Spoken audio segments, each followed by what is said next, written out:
Have you seen that replay, buddy? All right, man, I'm done talking to you. You can't be done talking to me. You're right here facing me. I back. Trust me, I back. Dana! 60 G's, baby! But I'm not impressed by your performance. It's normal. Come on, guys. It's normal. Ele tem nothing. Ele tem nothing. I'm the man of the hour, Joe. Too sweet to be sour. What you see is what you get, and what you don't is better yet. I'm the women's pick. I'm the men's regret. If you win against Chael Sonnen, you made a bad bet. I don't have much left to say other than you have seen nothing yet.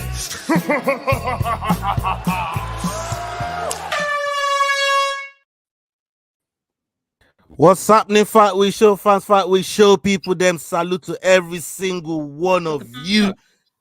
Big up to everybody. Thank you very much for pulling up. And look what we got in the house. We got McDane in the house. We got my bro Sterling in the house. We got Jax in the house. And a bro from South Africa all the way out there in SA, EFC 155 fighter, Adrian Rayo Sanchez. How you doing, bro? I'm all right. Good to be back. Nice to see everybody. It's been a minute, Adrian. It's been a minute. You know what I mean? Every time we have you on the show, you don't hold back on your opinions. You let them fly. It's one of the reasons why we love you around here. But you know what I mean? Let's go. And, Yeah. We got some topics to talk about. But before we get into all of the topics, I want to say happy anniversary to my boy Leroy in the back. Even though today is his anniversary, he's still working. Yeah. Back.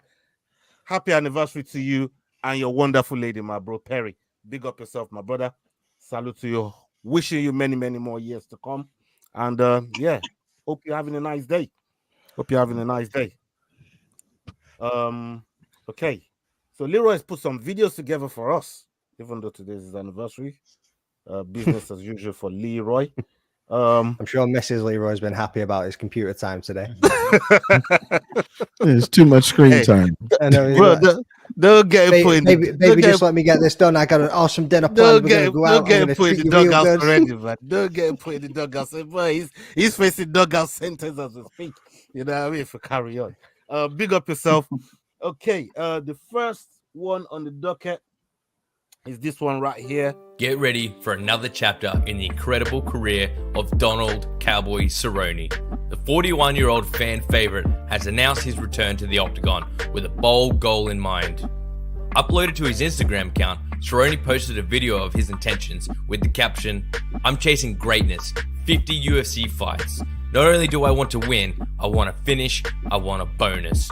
Most wins in UFC history, most finishes, most bonuses, most walks to that cage." After 6 consecutive losses led him to retire, Cerrone is now focused on reaching an unprecedented milestone, 50 total appearances under the Zuffa banner. He's been working tirelessly to cleanse his system of performance-enhancing substances and is now preparing to re-enter the drug testing pool. With an impressive 18 post-fight bonuses and a UFC Hall of Fame induction already under his belt, Cerrone is set to make history once again. What do you guys think of Cowboy's intentions, and who would you want to see him fight? Okay. First off, I'm gonna come to Sterling on this one, right? That brother there over there from New Mexico. He's near your neck of the woods over there. Tell me about Cerrone coming back, especially after the way he left. You know, he left the promotion. What do you think of him coming back? Is it right for him to come back? Is the age on his side? Tell us about all of that good stuff. Well, I don't know if you boys watched the Contender Series last night, but Dana White did a press conference right after, and he even said he doesn't want to see Cerrone come back. He doesn't want to see him get punched in the face.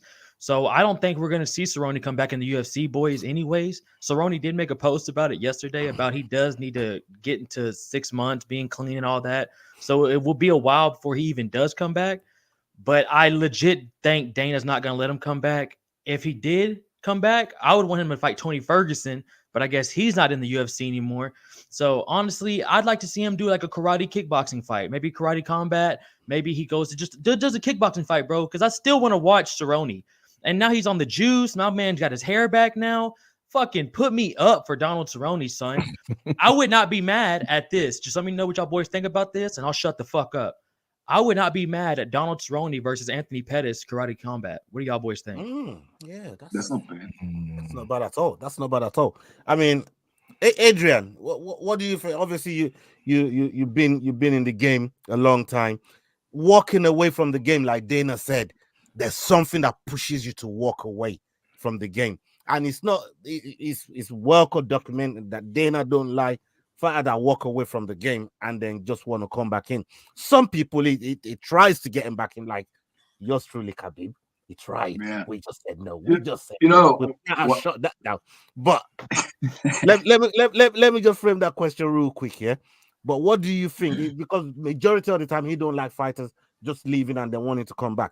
He said if it's about money, let's talk about something else, and we'll put money in your pocket, you know. Yeah. But the fighting thing is not really on it. But as a fighter yourself, what do you think? What's that itch like to want to get back in, if you like? Well, geez, you know, I think it's an honorable thing that he's trying to, you know, chase this accolade of getting 50 fights and so on, like he says. But I don't know. Maybe he was feeling good while he was on the juice, and now he's like got the itch back. And he's like, yo, I'm feeling young and stuff like that. But once he, you know, and I'm serious, like, what's he going to be like when he comes off it? You know what I mean? But then again, he wasn't doing it like to a hectic extent. But I don't know, maybe that. But like Dana says, like, once you walk away, you walk away. But Dana's never been a fighter, so you'll never know what it's like to have that itch and that urge to get back in there. So I think it's an honorable thing for him to try again. But, yo, I don't know. Age, he's 41 years old. That's quite old. But then again, they're letting Nick Diaz back in the cage as well. And I mean, he's in worse. In my opinion, he's not in as great shape as like Donald is. But yeah, I don't know. It would be nice to see him fight again, definitely. Who would you like Sterling said earlier on? Would you be happy to see yeah, of course I would. I mean, it's always great to see him. He's a legend. He's a legend. So definitely. But the Pettis idea is not bad. I'd like to see him do that. Maybe even kickboxing, somehow kickboxing or something, or boxing even will be good. Give it a try. But UFC, I don't know. It's like I said, it's an honorable thing to do, but I don't know. You have to see what the effects are when he comes off the TRT and all of that stuff as well. You know, will his age catch up with him? But then again, it could have helped him heal from all his injuries and all of those things, and could maybe do well for him, and maybe he'll be better physically than what he would have been if he didn't go on it. You know what I mean? At 41, if that makes sense. But yeah, it would still be good to see him. In my opinion, as a fan, I'd say, yo, flip, do it. I want to see you fight again. Yeah, man. McDane, this brother said, boy, he's feeling himself because his haze on that juices on that TRT, man. He must be feeling himself, man, feeling young and shit. Like, what's your take on this whole malarkey with Donald Cerrone? I'm in the same boat as Rayo there. Like, as soon as I seen it, I was thinking, yeah, how's he going to be feeling after he comes off the juice? So, like, in 6 months' time, once he's back in the testing pool and he's not got that shit running through his veins, like, how's he really going to be feeling? He's going to start getting a bit lethargic again. But at the same time, I'm not opposed to it. Yeah, I mean, if he wants to come back in and do some legend fights, I'm down for that. Like, really, I'm down for that. Yeah, like if Dana, yeah, man. I mean, a Wonder Boy or something. That fuck yeah, man. I'd be loving to see that. That's why I'm saying something like karate combat, because who knows if they even drug test. If you come to the UFC, you have to wait another 6 months. You're gonna have to get off the juice, bro.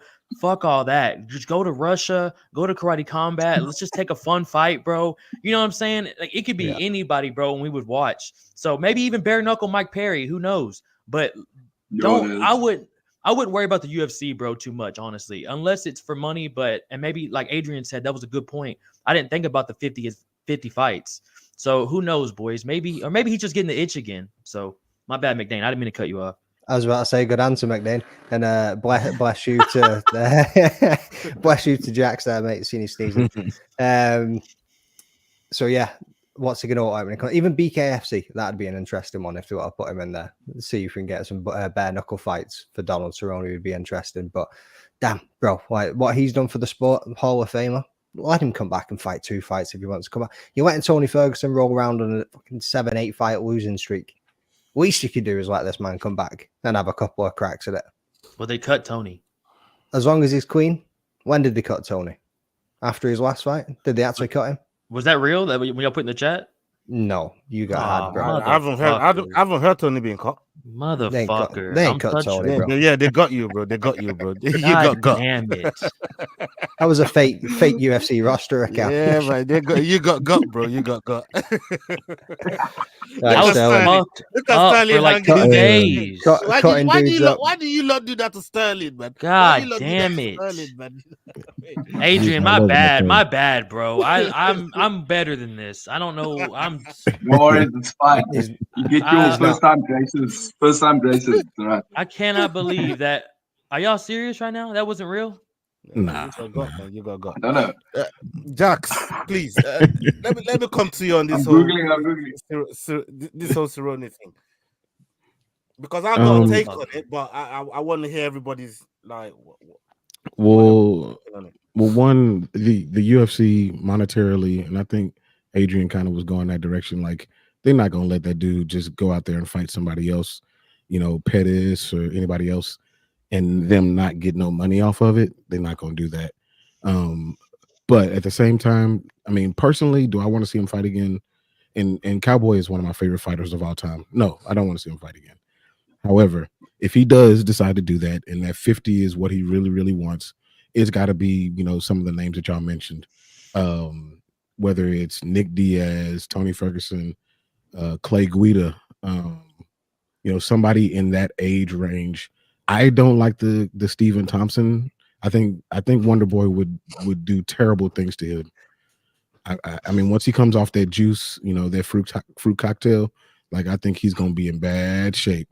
I mean, Ola, I've been 41 before, and I know how that feels. It ain't the same, bro. It ain't the same. He'll come off that TRT and his hairline will start receding again immediately. Bro. Like the next day, like he'll look like Jose Aldo, like, for real. So, like, I think it's a terrible decision. I think he should stick to doing movies and doing that whole thing. It's much safer if he does that. But if he wants it, like, fight people in the appropriate age range.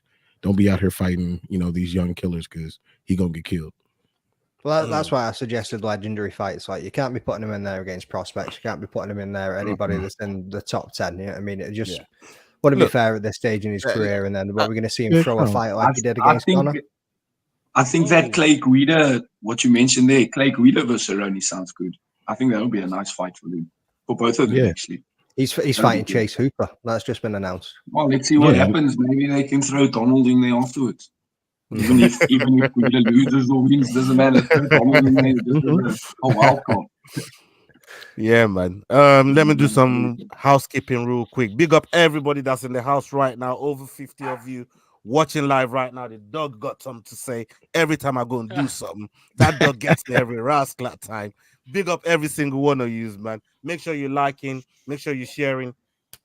Engage in the comment, people. Engage in the comment.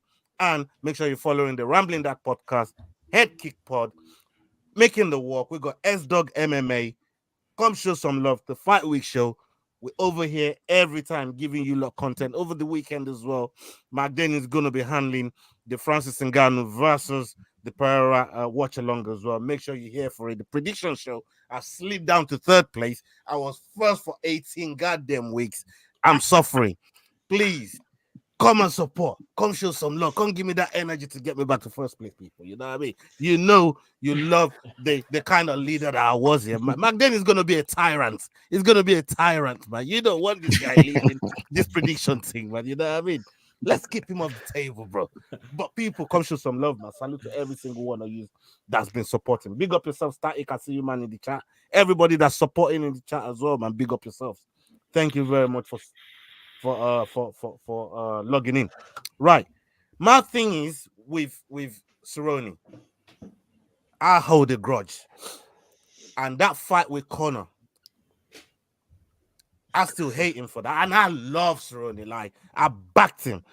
That brother lost me $50 to William. You know how to Will? Like, But it's the will, though. That's tough. Bro, do you know how much I suffered? I'm talking 6 months later. Will still punishing me for that loss. And I look on it. Every time I see Will, he's doing a shoulder badge like this to me. Yeah, because that's what Conor claimed he used to knock. Will's doing this bullshit. And I'm thinking to myself, like, I still ain't forgiven Cerrone for that. But like I said, he's the only fighter that since I've been following MMA that made me even think you threw that fucking fight. Because the loving between Conor, bro, let me land this. The loving between him and Conor throughout the build-up was crazy. The amount of promises that Conor was making to him was crazy. I didn't say he did it. If you go look in the chat that I sent yesterday, I said I didn't think it all the way through, but it made it cross my mind. And he's the only guy that's ever made me even think like that. But I came back to the conclusion, no, he just had an off night. But I just couldn't get past it, like how easy it made it look for Conor on some shoulder bags.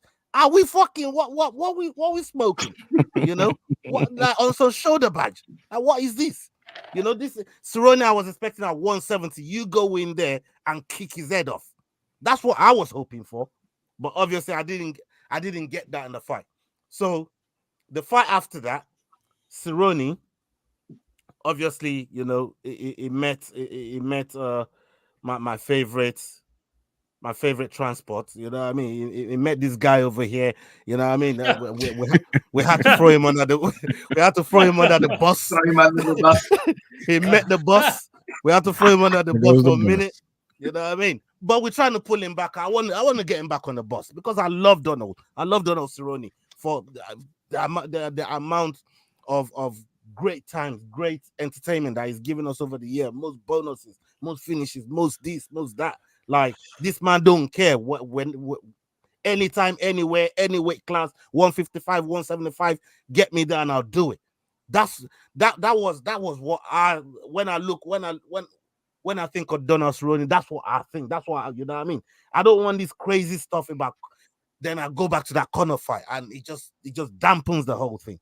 Do I want to see him come back? Yeah, and it's not. I don't think he's asking for a lot. He's only asking for 2 fights.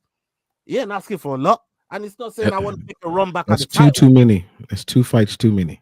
It's not saying I want to make a run back to the title. You know? But he can choose the right opponent, man. You know what I mean? And he's not trying to.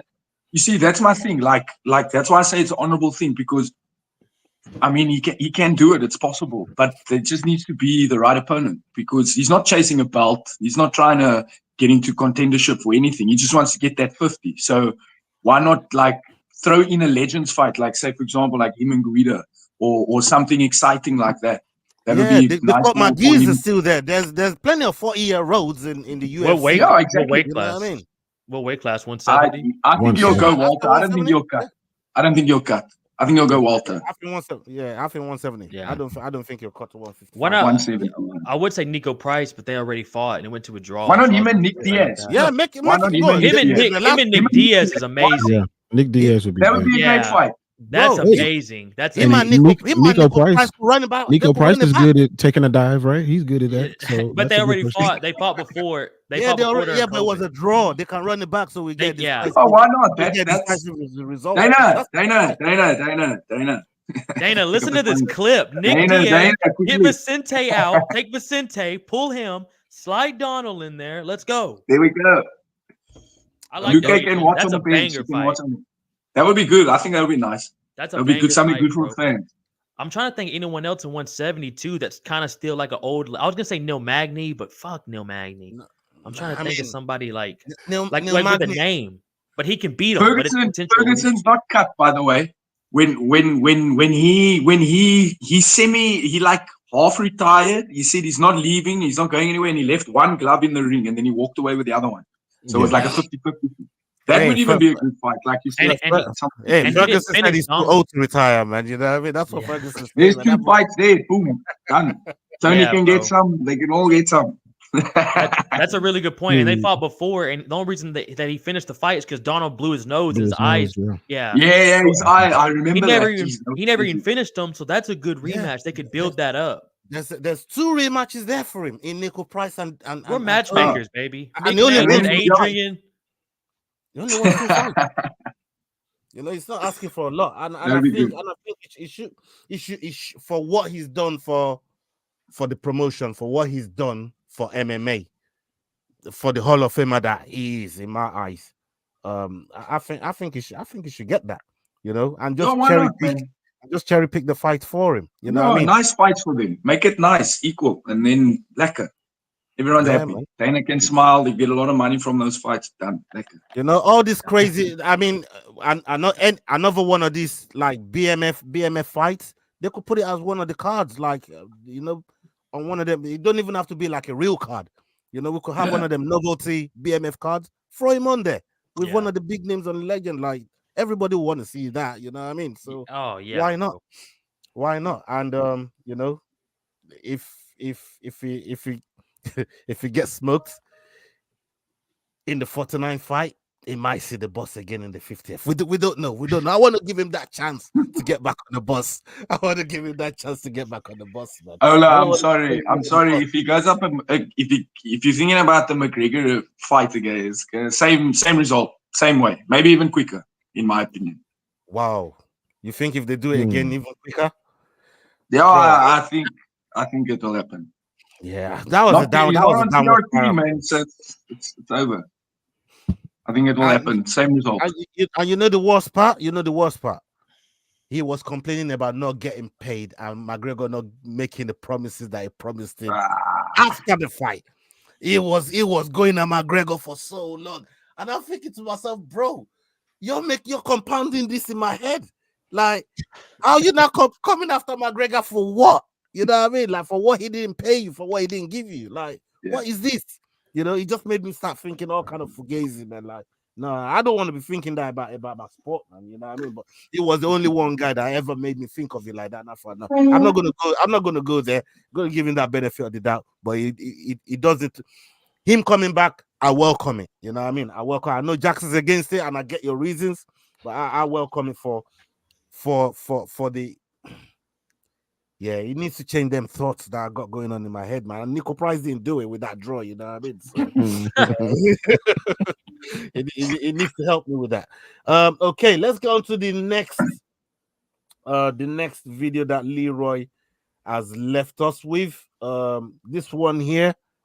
Yeah, this one here is a good talking point still. It'd be nice to get you guys' takes on it. All right, let's hit the clip. Boom. Heavyweight belly rubber Chris Barnett will take on Kennedy Nzechukwu at UFC 308 in Abu Dhabi. After 4 consecutive cancelled bouts, Barnett is looking to pick up where he left off back in 2022.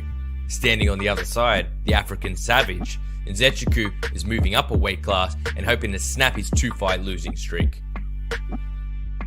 Welterweight champion Belal Muhammad will make his first title defense against the undefeated Shavkat Rakhmonov at UFC 310 in Las Vegas on the 7th of December, with many fans and fellow fighters alike backing the challenger to claim undisputed status. The opening betting odds, according to Bet Online, see Rakhmonov as the -265 favorite. Wales' own Jack Shaw is scheduled to face the Moroccan Devil Youssef Zalal in the featherweight showdown at UFC Fight Night Moreno vs Albazi on the 11th of December in Alberta, Canada. Shaw is coming off his second only professional loss back in May. Zalal is riding a 6-fight win streak, with the most recent 2 occurring in the premier promotion since returning to the UFC.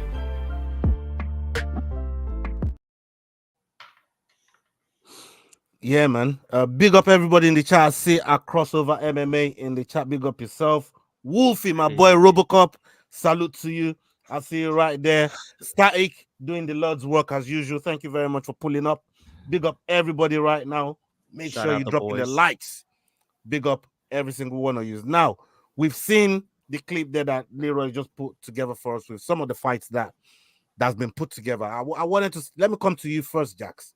Chris Barnett. We know how entertaining this brother is. I love watching him fight.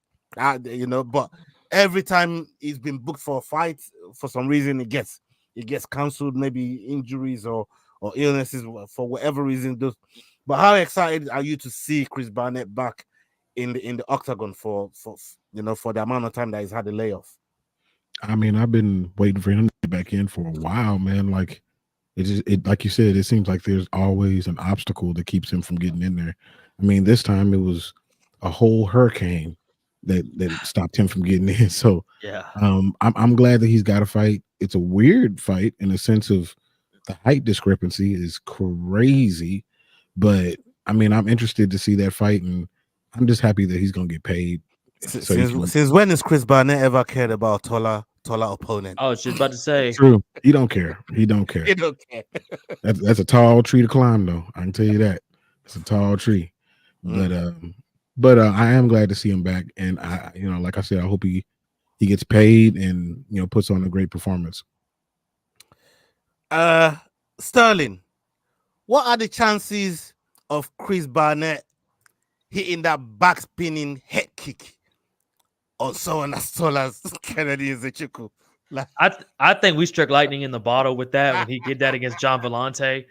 And honestly, bro, we haven't seen Chris in a long ass time. Yeah. So hopefully he still has that type of style, bro. But against Kennedy, bro, Kennedy cracks. So you really can't come in and fuck around with this guy. Against John Vellante, that was his last fight. He just stepped up to heavyweight. He's kind of just fucking around.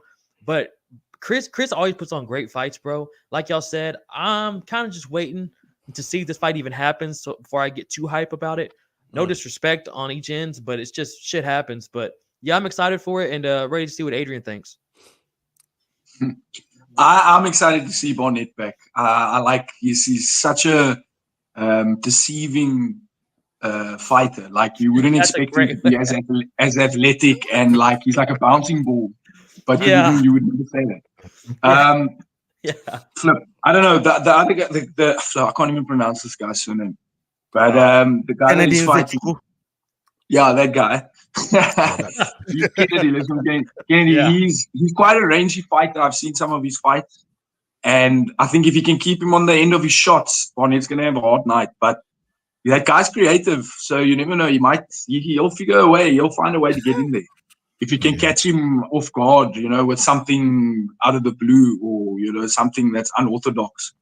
But, yeah, I think the range is going to be a problem for him with that height. That height discrepancy is crazy. Yeah, man. Let me stick with you, Adrian.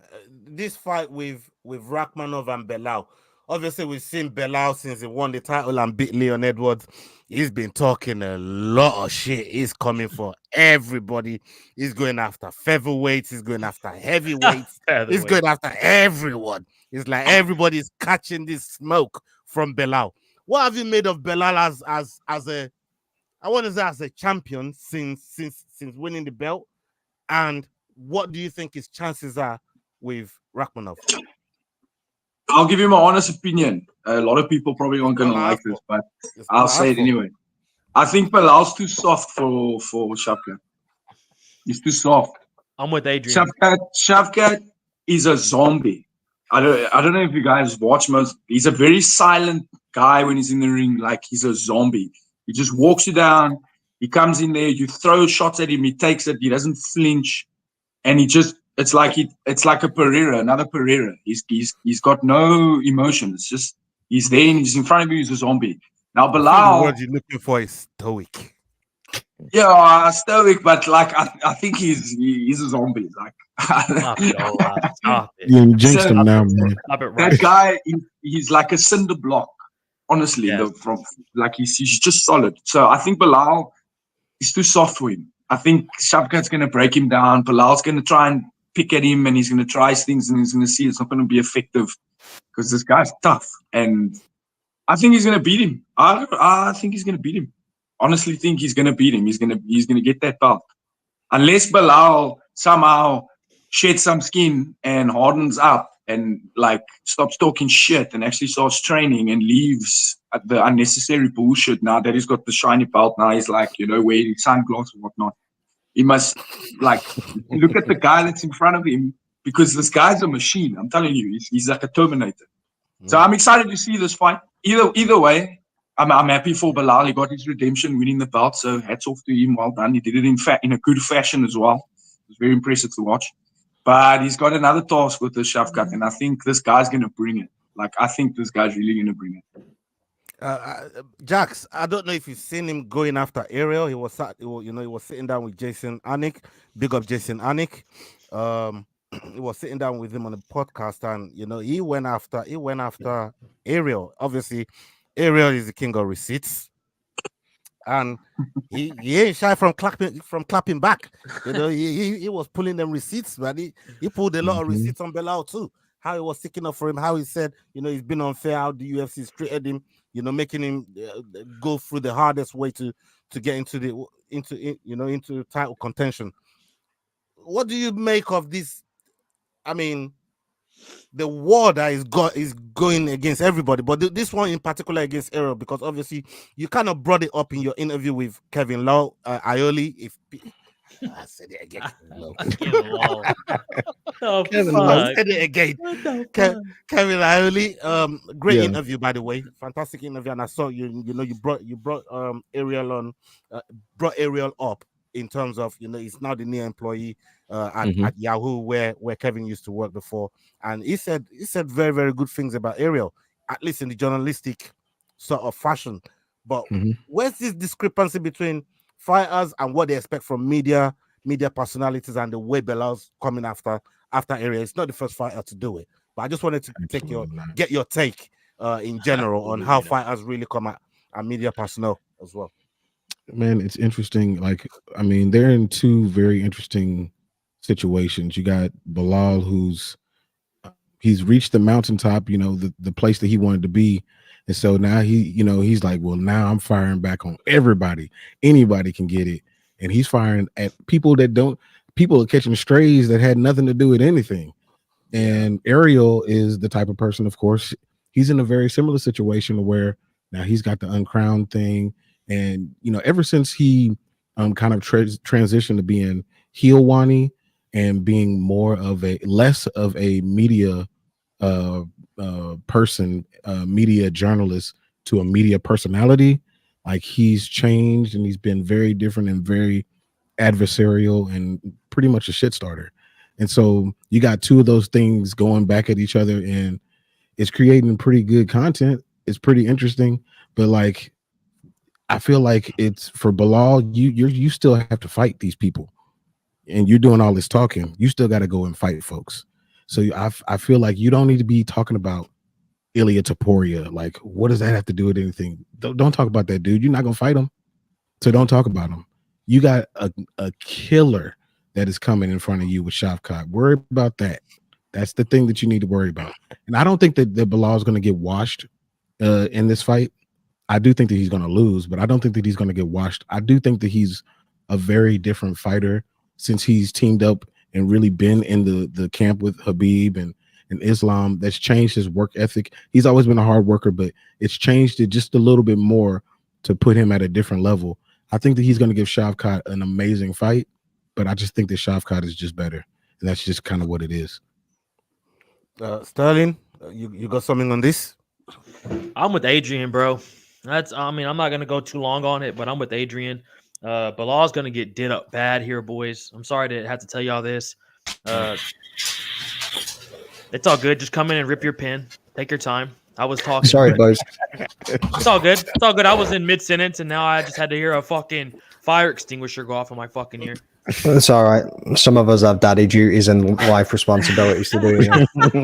Hey, put some ice in that tea. So anyways, back to what I was saying before I was interrupted. Put these nuts in your mouth.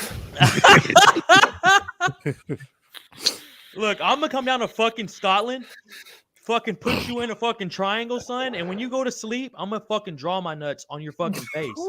Bro, you couldn't fucking come down the stairs, so don't start opening your mouth now. Tejas. Yeah, I mean. You better talking about teabagging and all them type of things there. You know what I mean? Trying to eat what was the question? Yeah. Man's talking triangles. He's not even learned circles yet. You better slow down, son. It's Sterling. Look, Yeah, Look, man, be talking trash, man. You know what I mean? Take his ass to school, son. You don't come around You better with leave the king. McDane alone, bro. You better leave Look, McDane I alone. was just giving my insight, and then this fucking bullshit ass motherfucker comes in here, and then I'm trying to keep talking, and I can't hear ripping this. Did he take me out? Look, I'll be real honest with y'all. Scotland's never been the same since Braveheart. Y'all fucking suck. There's nothing good over there. Fuck Scotland. Fuck Glasgow. You preach it to the converted. He don't like Scotland like that. Anyways, he just leaves it because he has to. I just moved there and started taking over. That's brother. an L, Sterling, man. That's an L, bro. Finish your take, bro. We're on a show. Be professional. All right, my bad. So, anyways, talking about triangles and nuts. So basically, at this point, Belal's getting dusted up. Nobody gives a fuck. Where's this man at? I'm sorry, boys. Go. Yeah. So anyway, basically, he's got you, Sterling. He's got you, man. He's got you. Regroup, compose. So anyways, now that we're back to 4, so basically, I'm gonna go take Shavkat first round TKO. Fuck McDane and fuck Leroy. What else y'all got to say? Okay. Oh my God, you both of you man are crazy. I swear to God. Right. There's a couple other fights that was on that take, but we're gonna move on from it because there's a couple other topics that I really wanted to touch on. So I mentioned earlier on, just before we came on air, Dana said something on the on one of the press conferences just before the BKFC thing, and he ended up watching BKFC, but he insinuated he didn't really watch it how he's supposed to watch it, the way he's been telling everybody to watch fights on the UFC, and how he's gonna come down on people that are trying to watch it on these legal streams that we watch it on. You know what I mean? And now he's not in so many words. He didn't quite admit to anything. He said he ain't telling us how he watched it. But what do you guys? Let me come to you first, Jax. What do you make of the insinuation that Dana made, considering it kind of tells people go and buy the pay-per-view, man, and watch it? Dude, you got to practice what you preach, man. And if you're not practicing it, at least lie to us. You know what I'm saying? Like, if you use crack streams or meth streams, like, whoa, take it easy, Jax. Hey, that's what he used. Like, don't come out here saying it. Like, come on, dog. You got to be more savvy than that. And he is more savvy than that. I don't know what happened, but you could tell by his face that he was like, I probably shouldn't have said that. But you said it, bro. So now we know that that's in your portfolio of the things that you do. So don't get mad when other people do that. Sterling, don't hate the player, hate the game, baby. It is what it is, baby. We're all out here trying to save us a couple extra dollars to watch some fights, and now he knows what it is. So lower them fucking pay-per-views. You think Dana was trying to save a couple dollars by watching it on them streams? I think Dana wasn't trying to give them the buy. I think Dana was like, fuck them. I'm not going to buy this shit. I'll just stream it. I think Dana's that petty. How do you think the rich stay rich, bro? Yeah, I mean. Let's go, baby. True that. That's how the rich stay rich. That's a good one. Hold on. That's a blackjack hand he can save, baby. Yeah. On them Russian links. They messaged Khabib and was like, brother, send link, brother. Remember when Khabib was doing a live when he was there? He was just pirating it in person. Oh shit! I just got a message here. So Conor McGregor is setting us straight. I can't believe this. I can't believe this. And this is about your boy as well, Jax. So check this out. Conor said Dana did not stream BKFC. He watched it in great enjoyment and amusement alongside Kevin Iole, who watched the card. Who watched the card on a pay-per-view, and as a fighting connoisseur, enjoying BKFC action. So apparently, He didn't do nothing dodgy. Connor's saying they bought illegally, they bought the pay-per-view, and they watched it with Kevin Early. Connor better get that man's nuts out of his mouth. Is all I'm going to say on that one. Yeah, I mean, right. What is this? What's going on there? I wonder how much he paid him to say that. Connor wants to get. Hold on, there's an angle to this, Magdalene and Adrian. I'm going to come to you too. I bet there was an angle to it, and the angle was like this. Connor wants out of his contract. Leroy with the UFC. Do you think him being nice to Dana in this way openly, even though Dana already walked right into it? I see what you're doing. I see what he's doing. Do you think that's what Connor did there? Because I'm just thinking about it now. And it makes sense because if you listen to if you read and check the adjectives that he used to describe Dana White as a fighting connoisseur, and he said that he sat there and watched it in enjoyment, like he's really buttering him up nicely. Buttering him up nicely. Yeah, also using Dana White's. I love it. He's also using Dana White's name and not likeness, but Dana White's name and promotion by saying, "Come and watch BKFC." Yeah, even Dana White was enjoying it. Yeah, I mean. That's true. He's clever. He's clever. Hey, listen, he learned from the best on how to promote this stuff. You know what I mean? Like I said, he went to UC, done that Conor McGregor walk, the Vince McMahon walk, and told him, yeah, come over to BKFC. And the man said, yeah, I'll be right there. I'll be there. You know, I don't know, man. I just think, you know what I mean? Like you said, if you're gonna clamp down on people watching stuff on dodgy streams, don't be going around kind of admitting it, but admitting it that that's what you did. You know what I mean? And then all of a sudden Connor's now doing some backdoor backflip sort of thing to gymnastics to try and bail you out of it so he can get out of his contract. Yeah, we see you, Connor. We know you're trying to get out of that UFC contract, man. And then I say, fuck no. You know what I mean? You go complete your obligation, brother. You know what I mean? You go complete your obligation, bro. You know what I mean? Before they let you go. So hey, we'll see what happens with that one. I just wanted to bring that to you guys.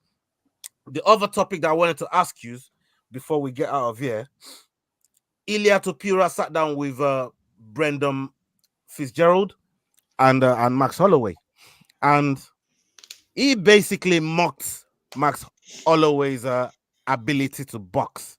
I don't know if you guys have seen the clip that Ilia was referring to. He said Max Holloway got no combos, he got no head movements, he got no knockout power, which we know ain't true because we see what he did to Justin Gaethje. But he was literally shitting on Max Holloway's skill set, and he's saying, "I'm not even going to try and take you down. I'm going to box in there with you. I'm going to stand in there and box with you. I'm going to take your head off." From what we've seen of Ilia Topuria and the way he fights, obviously he could take the fight to the ground if he really wanted to. Sterling, what do you make of what Ilia is saying there? Is he crazy for even saying something like this about Max, or do you really think he believes his own hype? Because we've heard that when you win that belt, automatically you get 30% better from the people that have won it. We've heard it from a couple of people. You get that 30% better. That's what they say. Do you think that translates here with Ilia Topuria to somebody as good and as revered as Max Holloway? Honestly, Ilia's been talking a lot of cringy shit. That whole interview was pretty fucking weird and cringy. It wasn't really nothing I got from it. It was just kind of these two dudes trying to make something happen out of it. Ilia's just kind of being real weird about the shit. I'm not going to lie to you. There's no other way to say it. I mean, that's the dumbest thing you could say about Max. I mean, he's just trying to figure out something to say, and I guess that's the angle he's going off of, because no matter what, he's going to get booed. Who doesn't love Max Holloway? So you might as well just lean into it, I guess. Hey, Connor's lawyer has arrived. Connor's lawyer. Hey, yow. Connor got a lawyer. Where is it? Oh, yeah. You chat missed keep it. moving it right there. It says, "I believe Connor." And this is the thing with Yao. Yeah, Yao, you should have brought your ass over here and try and defend this stuff. We see Connor, bro. You can't be sitting over there telling us you believe Connor. We don't believe you that you believe Connor. How about that? We don't believe you. We don't believe you at all, bro. You know what I mean? My dear, let me come to you, man. This whole Max Holloway thing with Ilia Tuppura, they saying the man can't box. I reckon if he takes a boxing fight, he could probably handle himself in a boxing ring with some of these boxers from what we've seen of Holloway. But what do you make of it? Ilya's been going at everybody recently, man. He's just trying to get his name out there. He's trying to hype up his profile, and he's just trying to make himself look like the villain. But I'm like, he's like a squeaky little Spanish mouse of a villain. Like I'm just, you just can't get behind it. You know what I mean, there's something about, I just feel like he's standing there in like a matador outfit, and he's just like me. Like I just can't get behind it at all. Like he's gone at Belal, he's now going at Conor, he's gone at Max Holloway, who he's going to be fighting. You know what I mean? Like, right, dude, sound, you're good. Like you've got solid striking, you've got solid boxing, you've got solid grappling. Let's get in the ring with Max Holloway and let's see what the fuck happens. You know what I mean? Like you can stand there and say he ain't got no knockout power. Not Korean Zombie's ass out, then he knocked K.E.H.'s ass out. Yeah, you know I mean, like the dude is clearly hitting some peak in his prime at the moment where he's reaching that potential now. So let's see what happens when you get in there. Adrian? Well, I think Tuppura is bloody delusional to think that Max Holloway has no boxing. Let's just go back to the fight that he had with Calvin Kattar. I mean, he was literally holding the guy's hands up for him, throwing punches for the guy, literally showing him how to punch properly. He was creating new moves in that fight. That was Ortega that he was doing that for. Just to show you how good his boxing is, Calvin Kattar, before that, or was it, I think it could have been before, he pieced up Giga Chikadze, that the guy looked like a, you know, remember? So, and Giga's top class. That I sparred with him. The guy's he's evil when it comes to striking. So Calvin Kattar pieced him up, and then Max Holloway was giving him a boxing lesson in the cage. So, and then going to knock out K.E.H. like that, and Korean Zombie. Like you can't. I think he's being Ilya's completely stupid to say that. And again, it's another fighter trying to copy Conor McGregor's blueprint, talking shit to everybody. Another guy that wears his sunglasses and holds his shiny belt, and now he's like, look at me. Like I got the chest tattoos and everything else, and went and bought a replica BMF belt to stand there and pose for a picture. Come on, bro. They gotta make like a copycat belt and then make it out of cardboard and be like, for guys like that. But anyway, I think it's going to be a good fight. I think the boxing is going to be great to watch. I think it's going to be a nice striking exchange. The only thing that I think Ilya might have up his sleeve is the grappling. He's a black belt and he's pretty good. And I think a lot of people underestimate and underrate his grappling, and he's never had to really use it that much. But yeah, I think that's maybe one point. But I think they're going to come in and bang. You know, if Ilya switches it and tries to use his grappling, then he's a bitch, full on. But I don't think I don't see that happening. I think it's going to be a slugfest, and it's going to be a technical boxing kind of fight. It's going to be good. I think it's going to be good. There's going to be a lot of blood. I think there's going to be a lot of blood. Okay, Jack. I mean, like these guys have said, Ilya's out here buying replica belts, trying to be Conor, trying to do things like Conor, trash talking like Kobe, like Belal said.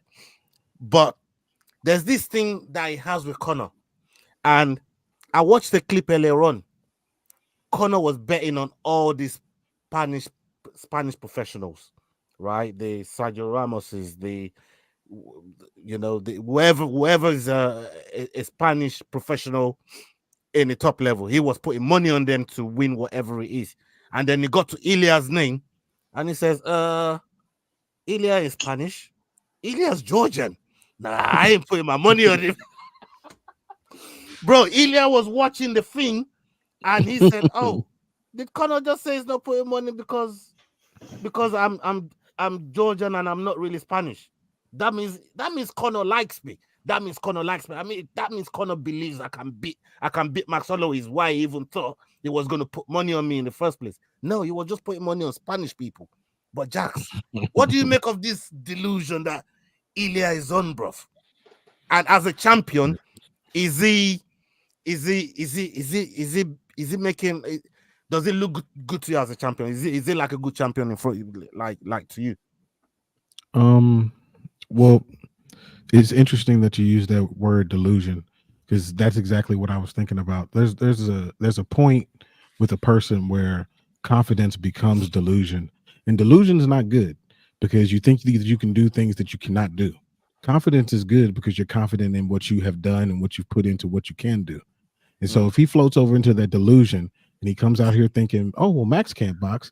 Those two last knockouts that he had, that was luck. And what he did against Calvin Kattar, Kattar wasn't ready for it. What he did to Ortega, that's not real. Ortega gets all the time. He can't box. He's going to get in there and get pieced up. And the things that he's saying about Conor, there's a lot of truth in that. He had an interview with Ariel Helwani where he said a lot of things that were true about Conor.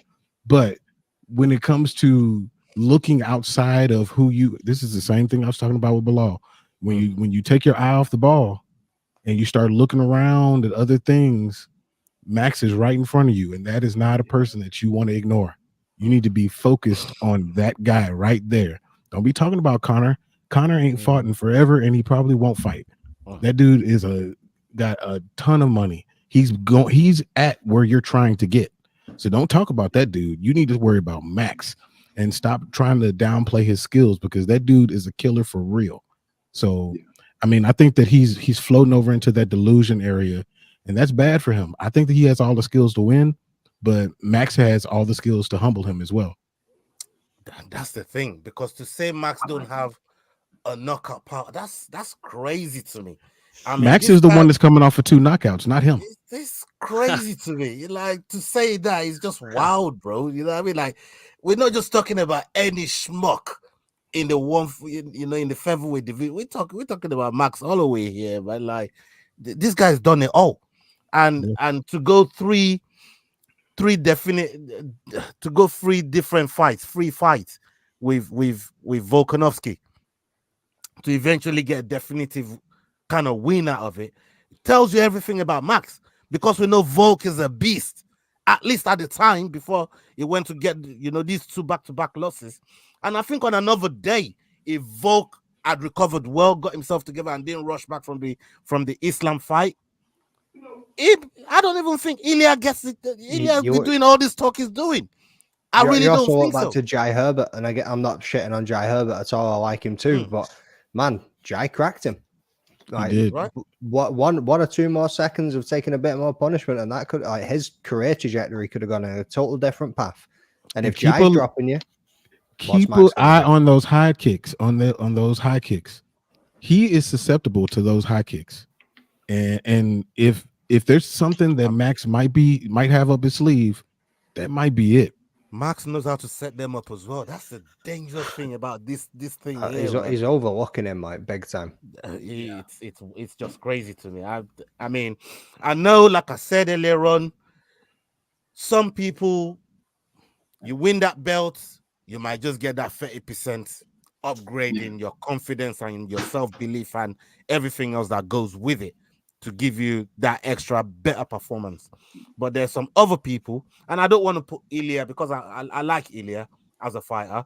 You know what I mean? Since he won the belt, he's just been moving like Belal. Both of them been moving crazy, right? But there's the delusion part. That's when Pena won the belt the first time. And she was on some delusion shit, where just because she won the belt, the 30% where she got better at was just the talking and cussing everybody out. But actually, that's the only 30% she got better at, was cussing everybody out. It's not getting back in there with Amanda Nunes and really getting the job done and really showing us that, you're really about that life. I saw Raquel. I was watching one of Raquel's interview today, and she was saying everybody, even Dana came to her, John Anik, Joe Rogan, everybody in the space. She said they already lined up her family members to walk in the cage, because everybody knew or thought that she won the fight, up until Bruce read out the result, and everybody was like, what's going on here?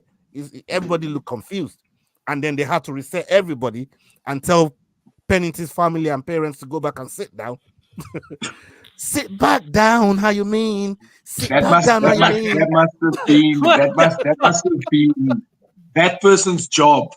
Oh, I would have hated to be the person that they were like, bro, "Hey, you got to tell them." It's horrible. You know what came to my head now? Yeah. Saying listen to this, saying that Max Holloway can't box or has no boxing is like saying that Michael Phelps cannot swim. That's how delusional he is. Yeah. Saying that Max Holloway cannot box is like saying that Michael Phelps cannot swim. That's how stupid it is. That's crazy. So Hey, yeah. Just for let me ask y'all that, I hope Max Holloway teaches this guy a lesson. For real. Educate him. Let me ask y'all this. I think most people universally think that Alex Pereira at this point is the fighter of the year, right? Yeah. I hope it too. If Max Holloway beats Ilia Topuria, do we have a different conversation? Ooh, that is interesting. Yes, we do. That is interesting. But he Max BMF belt and then he wins And the undisputed belt. But he's only fought undisputed. two times in the whole year. Yeah, though. Alex is and going to for him to turn around like that, he literally like came out of the curtains there and was just like, okay, I'm back in this bitch. You know what I mean? So I don't know. No, I don't know. I think Top I'm lightweight. leaning a little bit towards Pereira. I know. I think I know, Pereira's I done a lot know. more. At lightweight, yeah, 100%. I mean, but no. I think when you look at the previous champions that Pereira's gone up against, the way that he's done it in the short amount of time, the fashion that he's won his fights in, everything about it makes him number one, regardless, even if Max beat. And I'm a massive Bless fan, huge favorite fighter of all time, probably. And I would love it, but nah, close second, definitely close second. If he goes out and beats Jax Ilia. is not saying. Are we saying Pereira wouldn't be the fighter of the year? He's just saying that we're having a different conversation. It means do we start talking about Max in a different light? I don't think when it's all said and done and you look at it, you can't look past what Alex has done this year. I mean, he's just been on he's been on a mad one. And like you said, the caliber of people is fought the Prohaskas fighting the Roundtree fight. Jamal, the people that he's fought this year, he's been mad, especially at a higher weight. And all KOs, all ended in KOs, brutal KOs. That left of his. That's you can't take that away from him.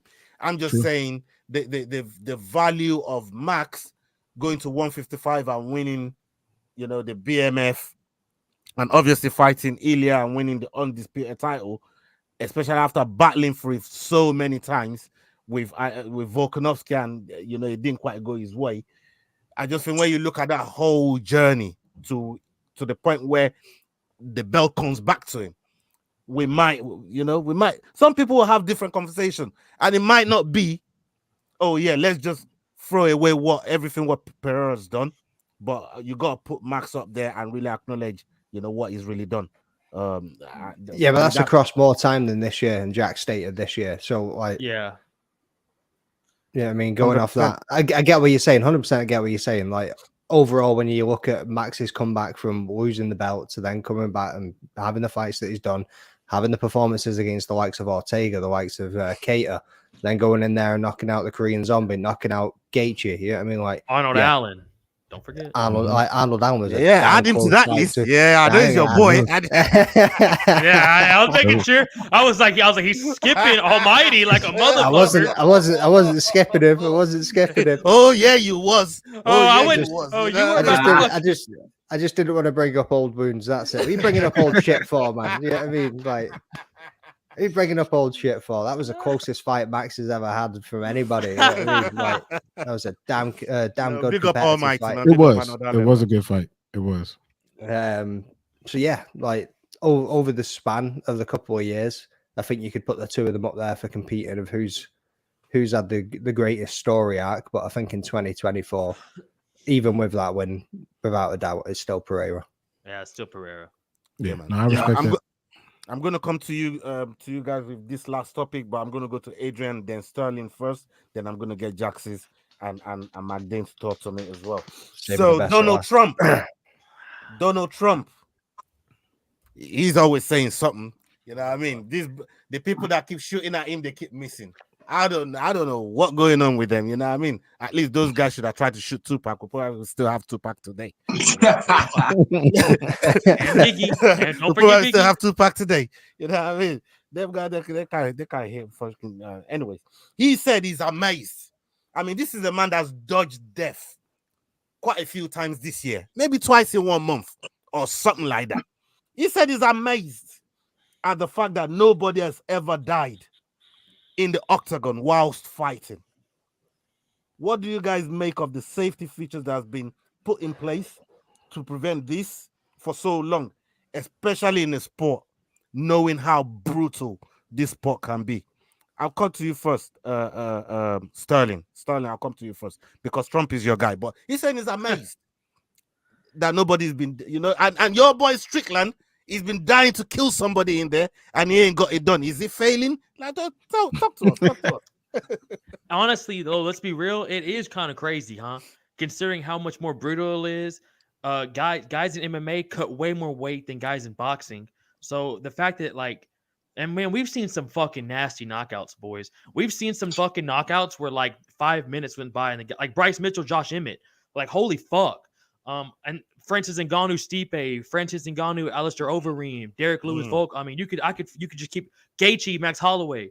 It is fucking crazy, bro. It's Mike Perry when he got his nose put on the other side of his face. What were you about to say, Adrian? Yeah, greasy. You know what I'm saying? No.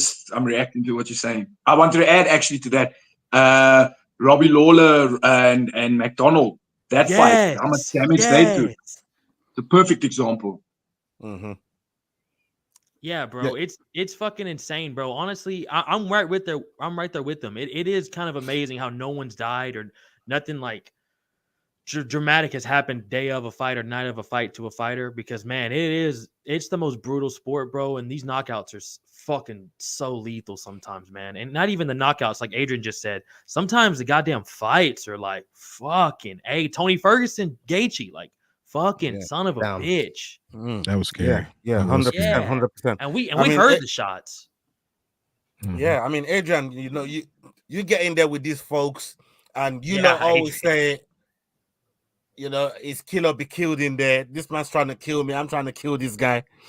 I mean, for how fake wrestling is, WWE, and that people died in there. You know what I mean? This sport is more brutal. And I think fatalities. I think there's been more recorded deaths in the wrestling entertainment industry than there has been in professional fighting. But I think there's been more deaths in boxing though, to be honest.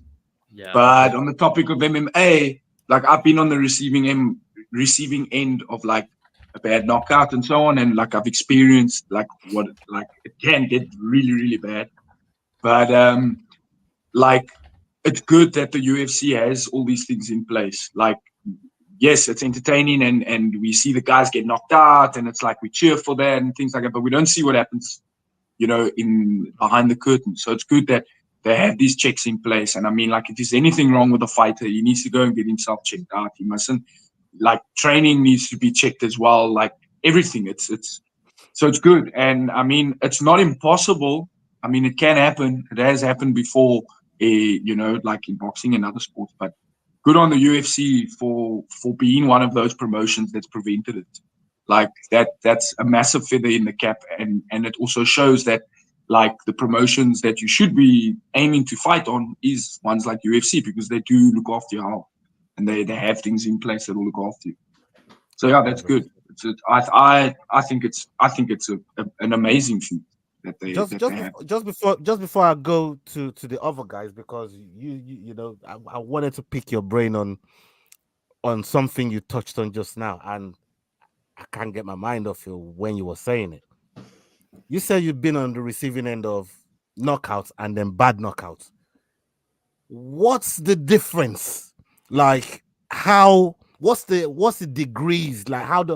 What's the feeling of maybe a normal knockout that you shake off and you get back to what you was doing, to like a brutal knock. Like what's that feeling? What's the recovery time? What does it do to outside of what everybody's watching? Because we all go back to our normal lives after you guys being on the receiving end of something like that. I just want people to know as well, because I'm just thinking the about process goes. I've been in sparring sessions where I've been hit harder than I've been in a fight, where I've like dizzy and then whatnot. But like usually, like if you've taken a bad knock, you'll usually feel a little bit like nauseous or whatever the case may be. But with a bad knockout, you definitely feel that. Sometimes you're a little bit like disorientated and so on. But the recovery time is like you need a minimum of like, it can be 6 weeks up to like a year, maybe even more, depending on how bad your injury is. That's why you need to have like checks in place, like going for scans and MRIs when needed. And I think that's where the UFC can help the guys a lot. I don't know what their medical scheme or structure, whatever it may be. I know a lot of fighters are paying for their own medicals at a lot of points. But then again, I know that like with the EFC, my experience is with me getting a concussion under their care or under their service or whatever the case may be, they looked after me. I was rushed to hospital. They did instant scans. They did a checkup with me a month later. They sent me to Sports Science Institute to get checked out by a professional. And if any scans or anything else was needed, they would refer me and they would take care of everything. So they are making sure, and they put me on the bench for, I don't know, for the recommended time. And I even took more time off just to make sure. So yeah, it's important, like you, and that's the process. Like you have to recover from it nicely. You have to give it enough time. Like a broken leg, okay, cool. Or you get a knock on the body, okay, cool. You can work with it. You can heal and you can slowly get back into it, and you can kind of adapt as you move. But like head injuries, there's no plaster you can put on it. There's no cast. There's no rehab for it. Like damage is done, and you got to look after yourself. Without your noggin, you bug it, you know. So yeah, it's quite a process, but as long as they're looking after you, that's the most important thing. Yeah, man. Thank you for that, man. And big up to everybody that's watching live. Big up yourselves. Jax, let me come to you. I mean, nobody's died in the sport, but this is not the only sport now that the protection is obviously getting better. We're seeing it even in Formula One. That shit used to be dangerous. Now you see how far they've gone to just make it safer for the drivers, to make sure that even if these guys get into 200-mile-an-hour crashes, they still end up walking out as if nothing's happened. Like, what do you think of the safety features that's now been put into these brutal, professional sports that we take as entertainment, especially in the one that we're in as well, like MMA? Yeah. I mean, to Adrian's point, like the UFC has done quite a bit to make sure that it's as safe as it can be, that people can bounce back, after these situations. And, you got the refs. I mean, people give the refs a bad rap for things, but, there's a reason that Mario Yamasaki is not strolling into the octagon. Understand? They need people who are legit. What's the guy Dana hates a lot? Steve Mazzagatti. Steve Mazzagatti. Yes, for real. I mean, and that's a person that you're going to talk to, Mark Goddard. Shout out to Sterling with that interview. That's tomorrow, by the way, folks. That's tomorrow. Thank you for the shout out, bro. Yeah. I mean, those people are important to be in there to take care of the fighters. That's their number one priority. And just to be frank, like a person dying in the octagon is bad for business. Like that would be awful for business. They don't want that to happen. It's more, and I hate to say it that way, but like they care more about the business growing than this person. They don't want that person to die because that's just bad for business. It's a bad optic, and that goes for any sport. So they're going to do what they have to do to make sure that person is good, and that not UFC, but MMA can get sanctioned in a lot of different areas that it hasn't been sanctioned. There's a reason that it wasn't sanctioned in France when it was, and all of the things that they did to make sure that you can have UFC pairs. And so it's business first. And if their health is a part of kind of lessening the brutality and making it more mainstream, of course the UFC is going to be all in for it. Yeah, man. McDane? Yeah, Got pretty someone much on top? everything what the boys have already said. Like, obviously making sure that they're getting the proper checks after they leave, make sure they get proper medical treatment, and as Donald Trump would say, it's like, it is the greatest achievement in American history. It's just great that nobody has died in the octagon. You know what I mean? China. Let's make MMA great again. That is the greatest. We are the greatest. That nobody has died in the octagon. I'm surprised that man's not been shot in an arena too. Yeah, I mean, Yeah. Is the best. Hey, listen. What they need to do on the campaign that you're on, because you messaged us yesterday about the safety of these gloves that they got going on.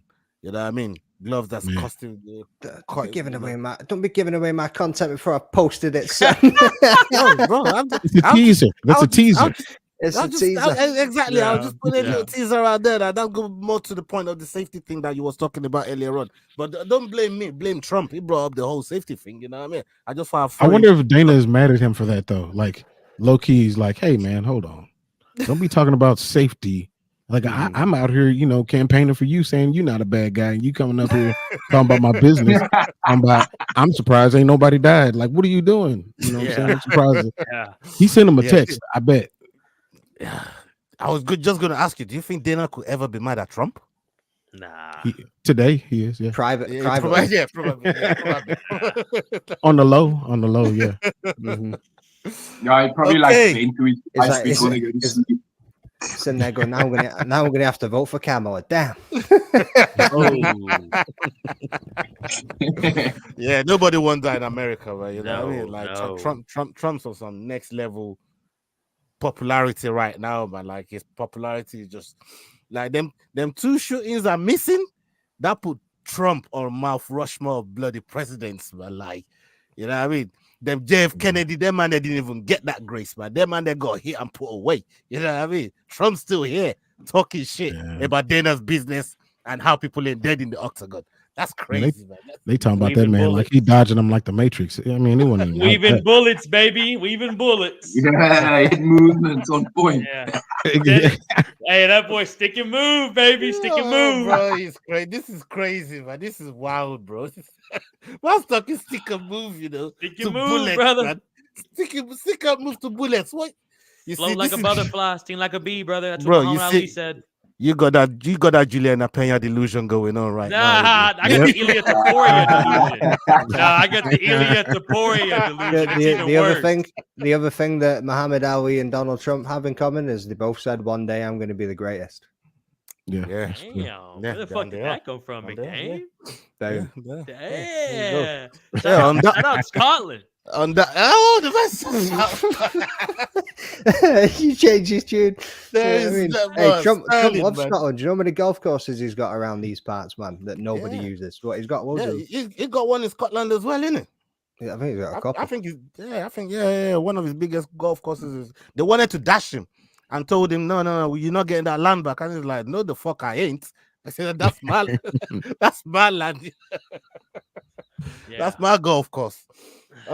Big up everybody that's locked in with us. Salute to everybody. Big up to you. Thank you to Adrian, Sterling, McDane, Jax. So it's been another great show, guys. Man. Accent. Which one? We all got accents, son. Every single one of us. Yeah, man. Thank you to everybody that's been locked in. Make sure you're following these guys. The links are going to be in the description below. The Rambling That Podcast, HeadKickPod, Making the Walk. We got S-Dog MMA Talk. Salute to you. And we got Adrian Sanchez as well. Adrian, you've just kind of moved into a different sector right now. Do you want to tell the people what you've been up to? And the next time people can see you competing. So, two things. Firstly, I'll be making my return to the EFC at 119. So that's the next event. Boy, I'll be you're on streaming, 119. You're on Let's 119. Yeah, Oh my yeah, god, this 119 whole is I coming just up. got better. So yeah, Mate, I'm that going to be card was already fighting stacked. Elvis and Guala. So it's a good fight for me, and I think it's going to be a nice one to watch. We both stand up guys, so I think it's going to be a nice trade of leather. And then the second thing is, recently I joined I didn't join a new gym, but I got given an opportunity to come help run a gym out here in Paul, which is like more up country in Cape Town, like close to like the mountains, Stellenbosch, that kind of area, Franschhoek. And the opportunity came up in the beginning of the year for me to go pair up with Cameron Pritchard, who's also former EFC fighter and contender. He's pretty good, and he's got quite a name in the grappling scene here in Cape Town, like Submission Kings and so on. He's won a title or two. And he recently opened a gym, and he was like, listen, do you want to come and help me run the place? I need a good striking coach and so on. And then we can see how the relationship evolves from there. But at the time, I wasn't ready to take the opportunity. Time went by, things changed, and the opportunity came up again, and I thought about it. And, opportunities like this don't come around twice. So I was like, okay, let me go ahead and do it. And Mike, my previous coach, he's also kind of part of the fact of me taking the opportunity. He kind of pushed me in that direction and said it would be a good thing for my future, for when I'm done with fighting, and it's a good thing for me to build on. And, so I was like, okay, great. It's a good opportunity. So I went for it. I've been here now, I think, going for my third month. And it's been awesome. I love being a coach. It's always been a dream of mine to have a team. And myself and Cameron are hard at work at building a team around like our experience and like our knowledge. And I can kind of already see like there's a little bit of a development structure coming. I got a group of like 15, 16-year-old high school kids that are like super keen to learn MMA and stuff. So I'm teaching them the basics and molding them a little bit. And then I got a group of like 3 or 4 19, 20-year-olds, and I'm busy gearing them up for maybe getting their first amateur fights or grappling competitions next year. So it's looking good. It's really exciting, and it's nice. It's the next, like I say, it's the natural evolution as a fighter. You're the fighter, you're the athlete, and then you're becoming the coach, athlete, and then eventually you evolve, and then you're the coach. So I think it's a nice way for me to set up that next chapter. It's good. Nice. And the name of the gym is Yorkai. We're based in Paul. And keep an eye out. They're definitely going to make a mark on the South African MMA map. So it's good. Yeah, man. Definitely. I mean, congrats to you on what thank you. On your new journey as well, brother. And hopefully we can get to talk to you before your 119 bout.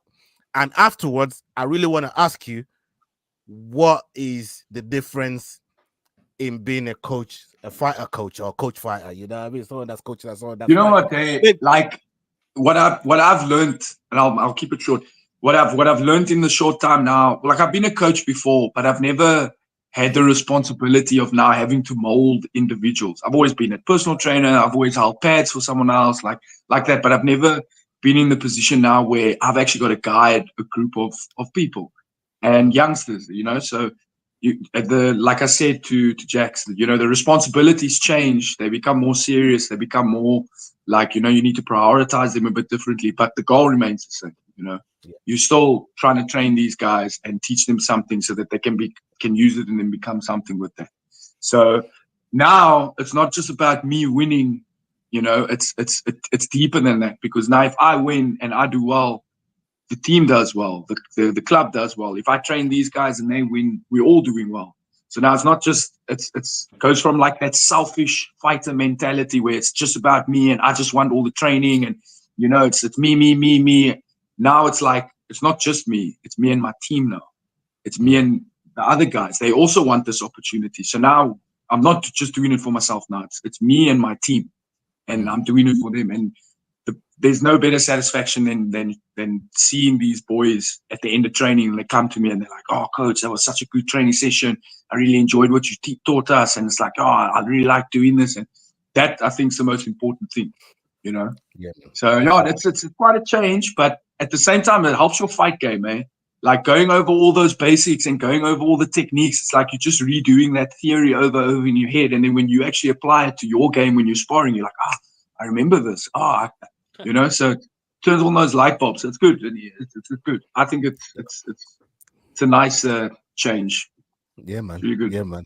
Master Rayo in the house. Get it. Master. At least, unlike Ilia Tupura, he's a real Spanish. You know what I mean? So, yeah, exactly. I'm 100%.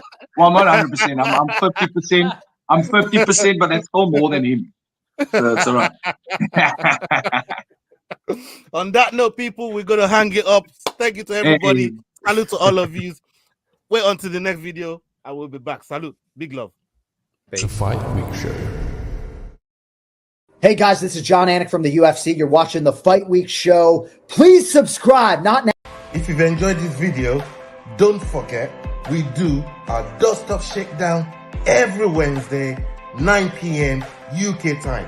Don't miss it.